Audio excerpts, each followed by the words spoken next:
right, good evening, everybody. It's really exciting to see so many people here. I know a lot of people are really excited about this project and are looking forward to hearing more about it. So this is a vision that I've discussed and shared with several people. And the idea really came to me from the fact that we've been studying the Daf Yomi for now almost 7.5 years. In 1 week, it will be 7.5 years. And I just personally have felt that that those who joined us for the Daf Yomi over this period have I've seen with my own eyes just tremendous spiritual growth. And I feel that we as a community can what I'd like to do is to challenge everybody to push ourselves always to grow more. Each of us always, wherever we are in life, we always have to be looking to grow more and to reach a higher spiritual level.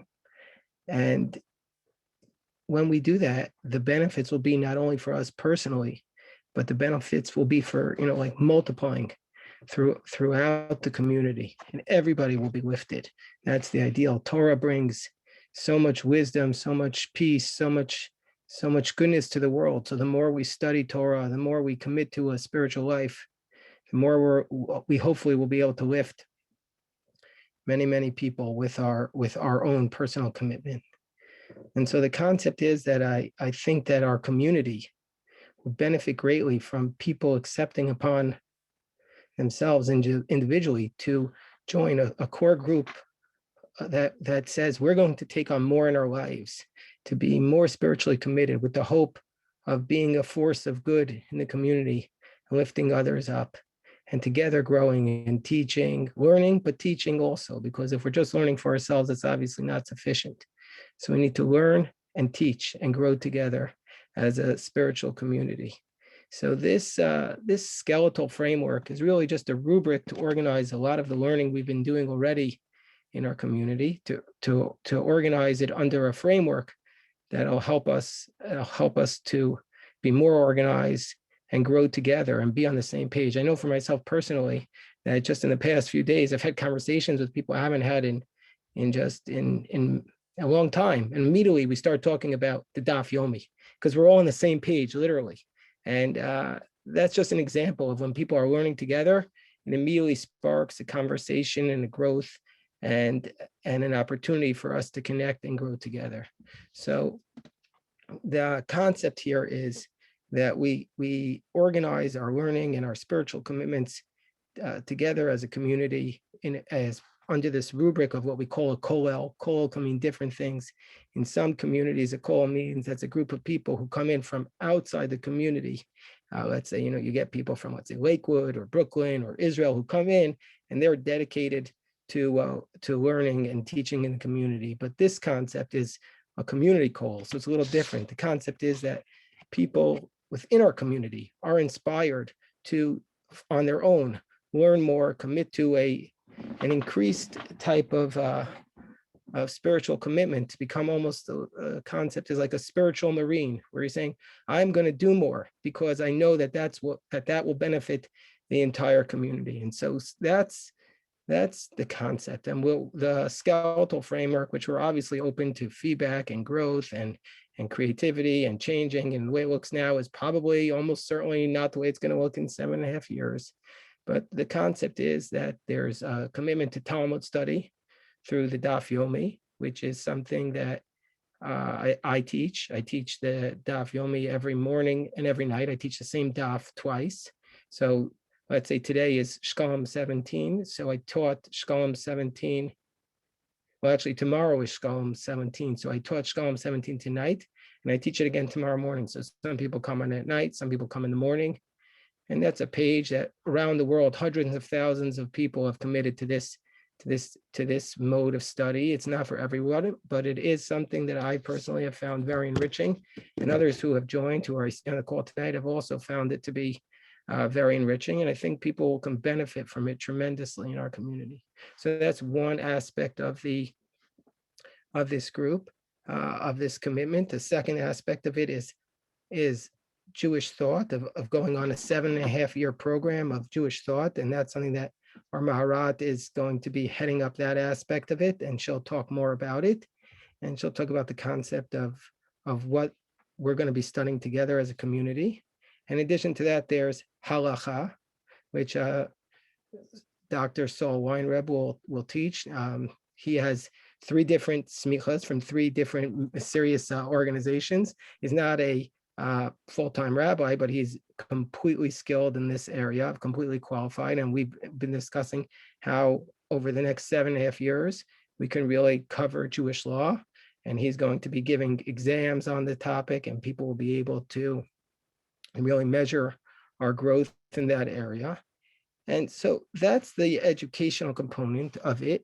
In addition to that, there's a spiritual component. We're asking people to commit to daily communal prayer. We're asking people to commit to living a lifestyle that's consistent with the values of our community on a regular basis, a Jewish lifestyle. We're asking people to model good example.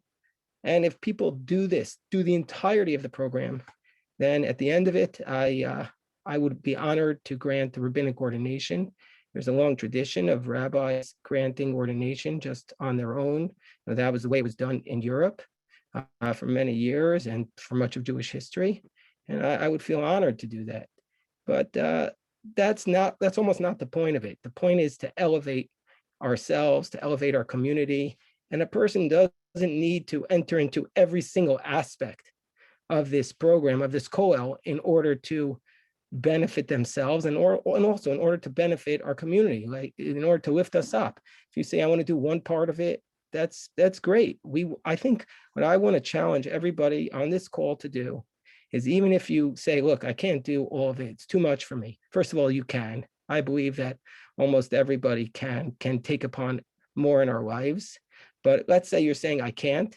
So all of us every single day need to be saying, what can we do? How can we grow spiritually? How can we grow together as a spiritual community? So to come away from this call with the concept that I'm going to take on one additional thing, because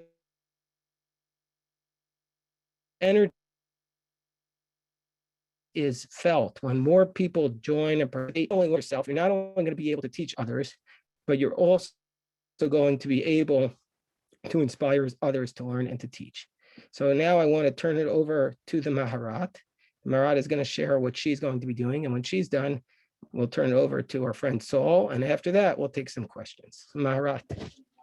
All right, thank you. Wait, and just before the Maharat, I want to say that, well, before we take questions, I know there are some people who have prepared some comments to share. So we'll go to that. Yes.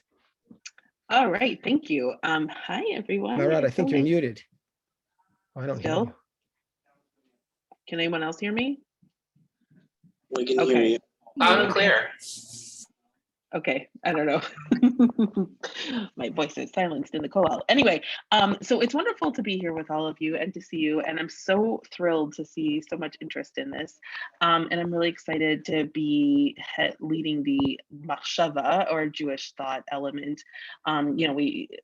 So much of the focus is on the details, as Rabbi Herzfeld was talking about the daf and about halacha, and so we want to make sure that we also zoom out and take like the bigger picture perspectives on what are the broader elements of Jewish thought, right? What do Jews over history, what have we thought about? What are our main beliefs? What are the cores of what we are? I know that's something that I definitely struggled for a while to describe.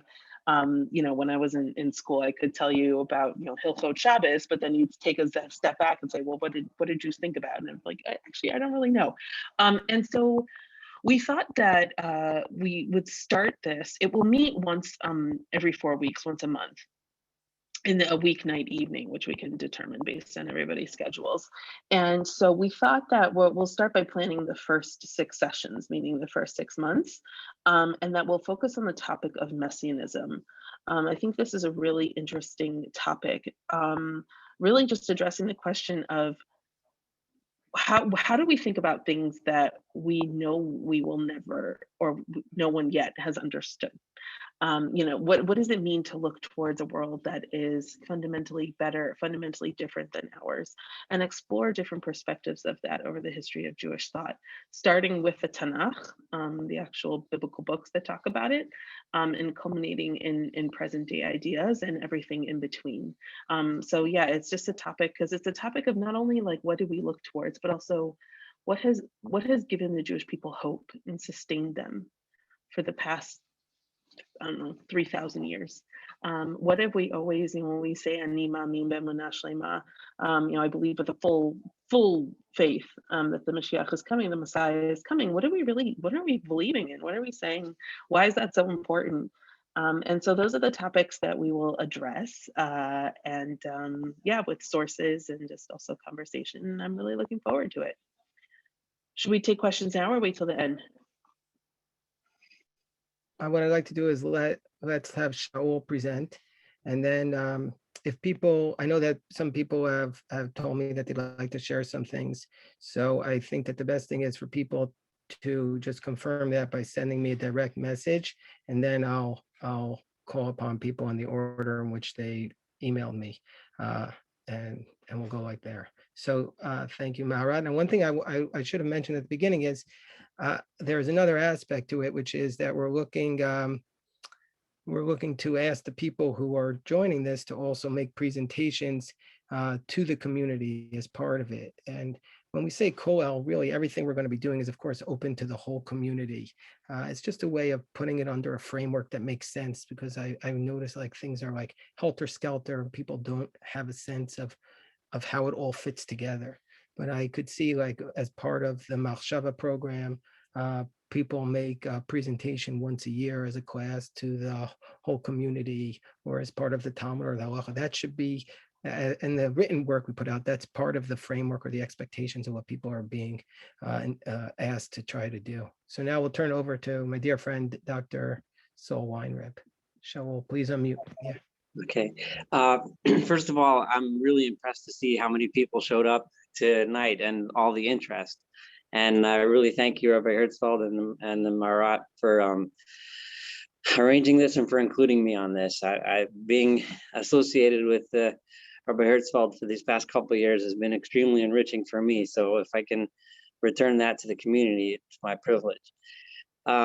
So I'm tasked to teach halacha in 7.5 years, and I decided to use how to organize it. I thought about this for a while. I decided to use a sefer, which is pretty popular now. It's by a Rav in Eretz Yisrael named Rabbi Eliezer Melamed. It's called Penine Halacha. I chose this work because it's extremely well organized, extremely readable. It's accessible in an app, and it's volume by volume being translated into English and several other languages. So hopefully over the next 7.5 years, if people can have either the Hebrew or the English. The idea is, what I would like to do is cover the major subjects that are relevant to day-to-day life as an Orthodox Jew in modern time. I don't have the exact curriculum set up for the next 7.5 years, but it's going to include, I'm going to start with Hilchos, the laws of Brachot, and then go on to Shabbos, and go on to Kashrut and the holidays and so on. We'll cover all the main subjects that any people need to know to live. And the way I envision it is that as we go through a subject, people will pick up the questions that are relevant to modern halacha that might not be in the text, and people can take upon themselves, a project or a shaila that they want to, something that they want to look into, and then give a presentation themselves, at the end of a topic on their own research into a specific question, just to make it relevant and to make it exciting. Every single lecture will also stand on its own. So if you miss one, you'll still be able to log in and stand on the other one. And I envision this, we were talking about timing, we're looking at weekday nights. It'll be somewhere between 30 and 45 minutes each one night a week. We're probably looking at Wednesday night, probably somewhere around 8 p.m. or so, for 30 to 45 minutes, and hopefully have a really interesting discussion. Something that I like about this particular work is that in addition to the halacha, he usually gives a little background into the meaning of it.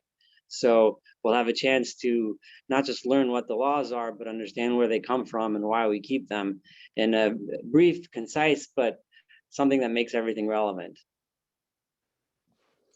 Okay, yeah. Yeah, Are you able to share with everyone the text that I had, Rabbi Herzfeld? um, Uh, you know what we'll do at the end when we're done is I'll ask everybody to email me and we'll make a list of everyone who's participating. And that way we'll share the text with them. And it's Panini Halacha. It's available on Amazon. It's also in the shul library, but we'll have to order more copies for everyone, obviously. And it is also on an app, so you can get it on your phone. So I have the app. But the app is in Hebrew. I don't think that on Amazon you get it in Hebrew and English. okay, yeah. All right. Okay. So and Shaul, did you discuss what the tests are going to look like for your program? I can say you're not gonna have to sit and crash for do an all-nighter beforehand to study for it. But if you attend and the sessions together and you reasonably pay attention, it should be relatively straightforward. It's just the idea is just to review the main points. I'm not imagining a long test. I haven't yet written a test like this, but I'm assuming about somewhere between 10 and 20 questions that cover some of the basic ideas, and at regular intervals, probably every couple of months or something like that.